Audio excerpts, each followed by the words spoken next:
इस खबर के सह प्रायोजक है paradise collection and suit store, railway station road, Lalitpur.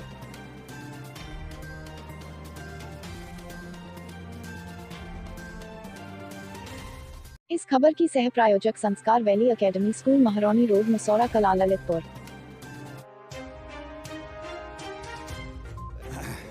जरूर बताएंगे। नमस्कार दोस्तों, ललितपुर लाइव टीवी में आपका स्वागत है।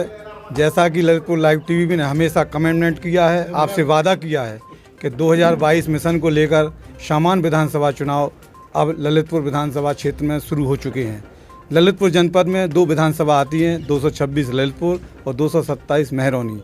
यहाँ पर जब भी चुनाव की बात आती है तो चुनाव की चर्चा और चुनाव की चकल्लस जब शंखनाद होती है, तो इस चुनाव में अगर बुंदेला परिवार का नाम ना आए तो चुनाव चकल्लस और संवाद और शंखनाद हमेशा फीका नज़र आता है। आज हम ललितपुर लाइव टीवी के माध्यम से जहां तृतीय चरण का शंखनाद हो चुका है चुनाव का, विधानसभा में प्रत्याशी घोषित हो चुके हैं। विभिन्न पार्टियों के सभी प्रत्याशी अपने अपने क्षेत्र में जन प्रचार कर रहे हैं, मतदाताओं को लुभा रहे हैं, रिझा रहे हैं और मतदाता भी इस बार बहुत ही अच्छे ढंग से अपना मन बना चुका है। परिवर्तन का मन बना चुका है कि पुनः स्थिति का मन बना चुका है, ये में कहना लाजमी नहीं है, क्योंकि आचार संहिता का जो अनुपालन शासना गाइड के अंतर्गत है, मैं उसका परिपालन ललितपुर लाइव टीवी से कर रहा हूं। लेकिन मैं यहाँ पर जोड़ के आपको जोड़ने का प्रयास एक ऐसी शख्सियत से करना चाहता हूं जो 2 बार झांसी ललितपुर के सांसद रह चुके हैं। यानी मैं बात करूं कि ललितपुर से अगर सांसद जैसा महत्वपूर्ण पद को सुशोभित करने वाले हैं तो हमारे बुंदेला परिवार के वह मुखिया हैं जिन्हें शेरे बुंदेलखंड भी कहा जाता है, कुंवर सुजान सिंह बुंदेला, जो हमारे साथ जुड़ चुके हैं। और मैं आपसे सिर्फ उनसे बात कराना चाहता हूं इस विषय को लेकर कि जो वर्तमान में राजनीति का परिवेश चल रहा है, जो राजनीति की गठजोड़ चल रही है, जो हर प्रकार की स्थिति परिस्थिति में हर पार्टी का प्रत्याशी जीतना चाहता है और अपने प्रयासों को पहल, प्रयास और प्रयास के माध्यम से अपनाने में लगा हुआ है, मतदाताओं के द्वार पहुंच रहा है। लेकिन कहावत है, नीतिकारों ने कहा है कि पहल, प्रयास और प्रयास जिस व्यक्ति का होता है भाग उसका साथ देता है। मर्द हिम्मत तो मदद दे खुदा।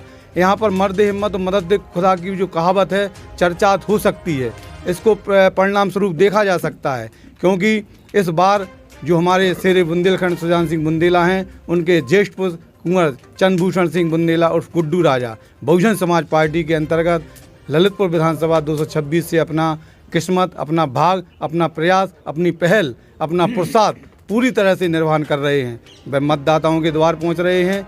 लेकिन मैं यहाँ पर आपको रूबरू करा रहा हूँ शेरे बुंदेलखंड कुंवर सुजान सिंह बुंदेला, उनका राजनीति अनुभव, उनका सामाजिक अनुभव, उनकी राजनीति की जो विसात है, जो शतरंज है, जो चालें हैं, जो व्यवस्थाएँ हैं, जो अव्यवस्थित को भी व्यवस्थित कर देती हैं, हम उनसे आपसे बात करा रहे हैं सिर्फ एक उद्देश्य को लेकर कि ललितपुर विधानसभा और पूरे बुंदेलखंड की विधानसभा में इस बार का चुनाव किस ओर करवट लेगा। सुजान सिंह बुंदेला जी, आपका ललितपुर लाइव टीवी में स्वागत है। ललितपुर लाइव टीवी आम जन के माध्यम से ये जानना चाहती है कि वर्तमान परिवेश में जो चुनाव की स्थिति है वो धनबल और बाहुबल के माध्यम से ना होकर भाग और किस्मत पर जोर दे रही है। ऐसे में आपका क्या कहना है आम पब्लिक के लिए? आपने सबसे पहले तो हम ललितपुर लाइव टीवी को बहुत धन्यवाद देते हैं, विशेषकर भाई रवि चुनगी को और हमारे जो कैमरा मैन भाई मनोज जी को, जो हमारे विचार के लिए जनता के बीच में पहुंचाने के लिए आए हैं। हम आपका स्वागत करते हैं, सम्मान। आपने 2 बल बताए, दरअसल तीसरा बल तो आपने बताया ही नहीं, जिसको जाति बल कहा जाता है। सबसे पहले आज भारत के इस डेमोक्रेसी, इस प्रजातांत्रिक देश में जब से जाति बल पैदा हुआ है, तब से लग रहा है कि हमारे देश के प्रजातंत्र को खतरा हो रहा है। धर्म के आधार पर, मजहब के आधार पर, जाति के आधार पर, बिरादरी के आधार पर जो राजनीति चली जा रही है, जो खेल जो पार्टियां कर रही हैं, उससे जनता भी अब समझने लगी और त्रस्त हो चुकी है। चुनाव आज का जैसे कहा कि उत्तर प्रदेश में 2022 का चुनाव है, ठीक है। चुनाव पार्टियों की नीतियों, पार्टियों के कार्यक्रम के आधार पर लड़े जाते हैं, जीते जाते हैं। इसमें हिस्सेदारी कैंडिडेट और प्रत्याशी की भी होती है, तो लोग अब प्रत्याशी की भी तुलना करते हैं, कौन कितना बुद्धिजीवी है, कौन कितना पढ़ा लिखा है, कौन कितना काम करेगा, कौन कितना उनका व्यवहार है, कैसा है। तो इस तरह के जो आकलन जब लोग करते हैं तो हमें लगता है कि लोगों को विश्वास गुड्डू राजा के ऊपर हो रहा है। गुड्डू राजा की बात करें और आपकी विचारधारा को जोड़ा जाए कि योग्यता उपलब्धता, तो गुड्डू राजा जी की जो योग्यता है वो MBA है और उपलब्धता है कि वो चर्चित हैं। तो चर्चित उपलब्धता का तालमेल क्या मतदाताओं के बीच में कंफर्म हो पाएगा क्या? चर्चित सर्टिफिकेट से नहीं होता व्यक्ति, वो तो ठीक है कि MBA हैं, पढ़े लिखे हैं, लेकिन गुड्डू राजा का जो व्यवहार अभी तक आवाम ने देखा है, ललितपुर में ही नहीं बल्कि समूचे बुंदेलखंड वालों के, उनके मौत से जवान से, इसलिए नहीं कि वो हमारे बेटे हैं, लेकिन नहीं, उसके व्यवहार, उसका स्वभाव, उसका आचरण और उसकी सरलता सहनशीलता सब कुछ देखते हुए लोग उसकी तरफ देख रहे हैं और निगाहें लगा के बैठे हैं कि ऐसा MLA हमारे ज़िले को, हमारे क्षेत्र को मिलना चाहिए। ये मन बना लिया है, शहर के बुद्धिजीवी, पढ़े लिखे, किसान, मजदूर, सब ने मन बना लिया है।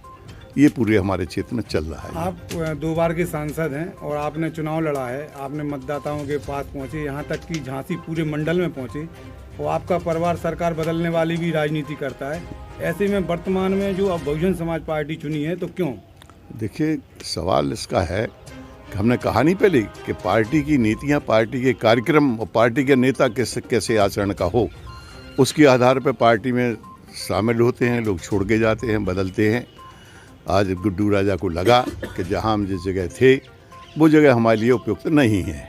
ये नहीं किसी ने भगाया होगा छोड़ा, ये देखा कि ये जगह नहीं, जब देखा कि नहीं, बहन मायावती जी की जो बहुजन समाज पार्टी की सरकार है उसमें हमें, जो पार्टी है उसमें हमें जाना चाहिए, और गुड्डू राजा उसी पार्टी में शामिल हुई और बहन जी ने उनके ऊपर भरोसा विश्वास किया और उसी के आधार पर उनको यहाँ से टिकट दिया और चुनाव मैदान में है, किसी के दबाव में नहीं, किसी के नहीं। जब देखा कि ये पार्टी केवल इस तरह की पार्टी है जो सभी जानते हैं कि कैसे लोग हैं, कैसे उनके व्यवहार हैं, कैसे आचरण हैं, कैसे ये सरकारें चलाते हैं, अब BSP में हैं वो।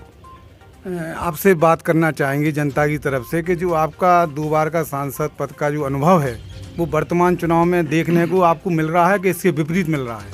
नहीं, बहुत, देखिए, उस तरह का चुनाव उस समय का कुछ और हुआ करता था। अब चुनाव के तौर तरीके बदल गए हैं। अब मोबाइल का ज़माना आ गया, कंप्यूटर के ज़माने आ चुके हैं। उस समय ना कंप्यूटर था, ना मोबाइल था, ना कैलकुलेटर था, कुछ नहीं था। उस समय तो केवल जाते थे जनता के बीच में। अब तो व्हाट्सएप होते हैं, अब तो इलेक्ट्रॉनिक मीडिया काफ़ी हावी है, आप भी हावी है। तो इन सबको देखते हुए चुनाव लड़े जाते हैं, तो इसमें बुद्धिजीवी व्यक्ति की ही ज़रूरत होती है, और मेरे ख्याल में गुड्डू राजा से पढ़ा लिखा कोई इसमें हमें नज़र नहीं आ रहा है। जनता के बीच में एक चर्चा है कि सुजान सिंह जी बुंदेला, जो शेर बुंदेलखंड कहलाती हैं, वो चुनाव लड़ रहे हैं, इसका क्या जवाब रहेगा? सुजान सिंह बुंदेला दरअसल स्वस्थ होते तो ज़रूर चुनाव लड़ रहे होते। ये चुनाव बहुजन समाज पार्टी लड़ रही है, व्यक्ति नहीं लड़ रहा है। पूरी पार्टी के कार्यकर्ता और हमारे परिवार से जुड़े हुए लोग, हमदर्द लोग, पिताजी, ये सब चुनाव लड़ रहे हैं। हमें देखा जाए तो हम कहीं निकल ही नहीं रहे। स्वास्थ्य की खराबी होने के कारण डॉक्टर मना करते हैं कि आप बाहर नहीं निकलिए, तो हम चुनाव में इतने ही हैं कि थोड़ा बहुत मार्गदर्शन दे देते हैं। लोग पूछते हैं हमसे, बताते थे हमको। बुंदेलखंड का आपको चाणक्य कहा जाता है, किस विषय को लेकर? पता नहीं, ये तो सब जनता से पूछे कि हमको चाणक्य कहते हैं। चाणक्य अब ठीक है, रहे गांव सभा में, गांव की माटी में लूट पूट के बड़े हो गए, प्रधान का चुनाव लड़ा, लोकसभा तक पहुँचे, तो कोई चाणक्य का चेला ही ऐसा कर सकता है, उनका नहीं, दूसरा नहीं पहुँच सकता, दूसरा नहीं पहुँच सकता। ललितपुर से 226 विधानसभा ललितपुर है, उस विधानसभा में जहां विभिन्न प्रकार के जो प्रत्याशी हैं, जैसे Bharatiya Janata party, Samajwadi party, Bahujan Samaj party, Congress और आम आदमी पार्टी, ऐसे और भी निर्दलीय लोग हैं जो चुनावी समर में हैं। लेकिन जो बात यहाँ पर चल रही है गुड्डू राजा की, वो पूर्व सांसद के सुपुत्र हैं, साथ में वो पढ़े लिखे भी हैं, और साथ में उनके अंदर एक ऐसी ऊर्जा का संचार है कि जो ललितपुर जनपद में, विधानसभा क्षेत्र में, साथ में बुंदेलखंड में कई चीज़ों का अभाव है, जैसे लघु उद्योग हैं, जैसे शिक्षा है, चिकित्सा है, इन सब का अभाव चल रहा है। उनका सपना है कि वह सपने को साकार चिकित्सा, शिक्षा और लघु उद्योगों को पूर्ति करके करें। जिस तरह जनपद में पलायन होता है, जनपद के लोग दूर दराज महानगरों में जाकर आजीविका का साधन तलाशते हैं, उनकी आजीविका उनके ही जनपद क्षेत्र में रहे, विधानसभा क्षेत्र में रहे, इसलिए उन्होंने बहुजन समाज पार्टी को चुना। तो हमारा अगला प्रश्न जो पूर्व सांसद जी से रहेगा, सुनिएगा। सांसद जी, जो ललितपुर में पलायन की स्थिति बनी रही है, इस पलायन की स्थिति को रोकने के लिए बहुजन समाज पार्टी का क्या एजेंडा रहेगा? असल में जो सरकारें आई अभी तक प्रदेश में, उनका ध्यान इस तरफ नहीं गया कि हाँ कोई अच्छा रोज़गार, कोई कल कारखाना लगे जिससे लोगों को रोज़गार मिले, काम मिले। ललितपुर हमारा उत्तर प्रदेश की लिस्ट में 0 इंडस्ट्री डिस्ट्रिक्ट माना जाता था, लेकिन भाई लोगों ने ये जब से नरेंद्र एक्सप्रेस आई तो 0 इंडस्ट्री डिस्ट्रिक्ट हटा दिया गया, वरना गवर्नमेंट सोचती कि कुछ ना कुछ बोलना है। जबकि इस फैक्ट्री में केवल एक माली या चौकीदार लगाए गए, वो बाकी सब बाहर के, रसोइया भी इनके बाहर के हैं, कोई भी आदमी ललितपुर जिले का ही लगा। जबकि हमारे यहाँ वहाँ आसपास के गांव की फसलें दूसरे तो रही हैं सब कुछ, वो तो चलिए ठीक है। तो जब तक यहाँ कोई बड़ा कल कारखाना उद्योग नहीं खुलेगा तब तक यहाँ की बेरोजगारी नहीं हटेगी, लोग पलायन करते रहेंगे। शिक्षा के क्षेत्र तो में शिक्षा के क्षेत्र में होना चाहिए बेहतर। तो हो ललितपुर हमारे युवा जो मेधावी हैं, तैयारी करने के लिए उन्हें बाहर महानगरों में जाना पड़ता है, ललितपुर में अभाव, इसके लिए बहुजन समाज पार्टी का क्या एजेंडा? बिल्कुल, बहुजन समाज पार्टी शिक्षा के नाम पे आज हमारे बच्चे देखते हैं तो हाई स्कूल पढ़ने के लिए 20 किलोमीटर दूर जा रहे हैं, जबकि हाई स्कूल के लिए 5 किलोमीटर का रेंज होना चाहिए। इंटर कॉलेज नहीं है, डिग्री कॉलेज नहीं है, जड़ से तो शुरू हो पहले बात, फिर तो हम आगे आपको बढ़ाएंगे। तो बहुजन समाज पार्टी नीचे से जमीनी पार्टी है, जमीन से लेके ऊपर तक टॉप तक एजुकेशन को बढ़ा के देंगे इसको। चिकित्सा के क्षेत्र में जो अभी डायलिसिस, हार्ट स्पेशलिस्ट, इस तरह के चिकित्सकों का अभाव है। सारी मशीनें हमारे अस्पताल में मौजूद पड़ी हैं, जंग खा रही हैं, जंग लग रही है, धूल चढ़ रही है, यहाँ कोई ऐसे डॉक्टर नहीं है, यहाँ ऐसे उनको चलाने वाले नहीं हैं। तो बीएसपी की जब से सरकार आएगी, आप देखना सारी सुविधाएं लोगों को मिलेंगी और ये हमारी सारी मशीनें चालू हो जाएंगी। बुंदेलखंड के जनपद ललितपुर में एकमात्र जो निचले वर्ग के लोग थे, जो डेली मजदूरी करते थे, उनके लिए खदानों के अंदर काम करने का जो सौभाग्य मिलता था, अब वो मतलब बंद है। ऐसी स्थिति में क्या होना चाहिए? दरअसल ऐसा है कि जैसे उनका कहना है, हमारे देश में एक 80 फॉरेस्ट कंजर्वेशन एक्ट आया था 1980 में। उसमें ये कहा गया था कि वन क्षेत्र के अंदर कोई भी गैर वानिकी काम नहीं होंगे। चलिए मान गए, फॉरेस्ट वनों का ह्रास हो रहा है, लेकिन जिस ज़मीन के नीचे पत्थर है उसके ऊपर पेड़ हो ही नहीं सकते हैं। तो जो अंग्रेज़ों के समय में जो ब्लैंक एरिया जिनको कहा जाता, वहाँ पत्थर की लीजें मिलती थी, खदानें चलती थी। जंगली इलाके में हमारे देवगढ़ से लेके बेतवा के किनारे से लेके लखनजर पापड़ी तक, धसान के किनारे तक, इतने बड़ी बेल्ट में सैकड़ों गांव जो जंगल में रहते हैं, जिनका काम था केवल टाँकी हथौड़ा चला के पेट पालना, सरकार ने बंद कर दी फॉरेस्ट। तो ये केवल इसी पे क्यों लागू है? जबकि पन्ना में हाई फॉरेस्ट हैं, बड़े बड़े जंगल खड़े हैं सागौन के, वहाँ चूँकि हीरा निकल रहा है, तो वहाँ वो एक्ट लागू नहीं है। उस एक्ट को सब जगह एक जैसा होना चाहिए। हमारे मध्य प्रदेश में अटा में, मालथन में खदानें हो रही हैं, ललितपुर में खदानें हो नहीं रही हैं। 73 खदानें बंद हैं हमारे ज़िले की। 73 खदानों में कम से कम अगर 500 का एवरेज लगा तो 35-40 हज़ार मजदूर बेरोजगार। पलायन होने का ये भी कारण माना सबसे बड़ा कारण है, जंगलों का ह्रास का यही कारण है। उनके हाथ से तुमने टाँकी हथौड़ा छीन लिया, उनने हाथ में कुल्हाड़ी पकड़ ली, जंगल काट के बेच रहे हैं और पेट पाल रहे हैं अपना। या तो उनको कोई दूसरा रोजगार देते ही नहीं, है देते तो खदानें चालू करेंगे। तो ये सबसे बड़े कारण है। इसकी लड़ाई गुड्डू राजा लड़ेंगे और वो सक्षम है लड़ने के लिए।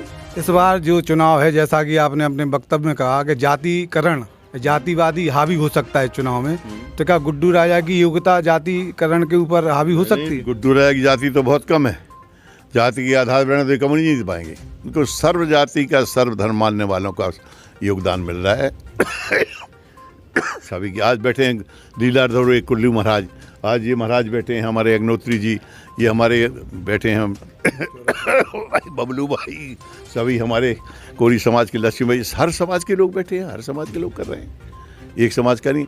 ठाकुर मेरे ख्याल में से कोई नहीं हुआ जो गुड्डू राजा की, हम ही अकेले ठाकुर, सोन के पिता है तो इस सभी का सहयोग मिल रहा है, उससे गुड्डू राजा जीत रहे हैं। आखिरी सवाल, ललितपुर में जो युवा वर्ग है, जिसकी ललक है कि उसे एक योग्य और सर्वयोग्य पढ़ा लिखा विधायक चाहिए, तो उसके लिए युवाओं को क्या संदेश है आपका?